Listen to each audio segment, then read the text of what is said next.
Ang tindi ni Direk Coco Martin dahil kahit na bumuhos ang malakas na ulan at baha sa taping location nila sa FPJ Batang Quiapo ay tila hindi niya ito ipinahinto. Sa isang compound daw sa Malabon ang ginaganap ang shooting na hindi na nawala ang tubig at sanay na ang mga nakatira roon sa ganong sitwasyon na gumagamit sila ng bangka kapag lalabas ng bahay. Habang nagtitaping ay biglang bumuhos ang ulan at hindi naman pinatigil ng aktor-director. Kaya basang-basa ang lahat at ipinakita rin naman ito sa behind the scene.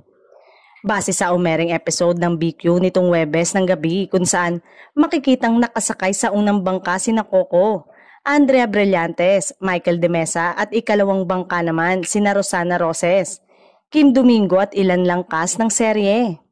Ang nasabing episode ng BQ ay nakakuha ng 578,307 peak concurrent views sa ABS-CBN Kapamilya Online Live plus 245,600 views naman sa FB Live.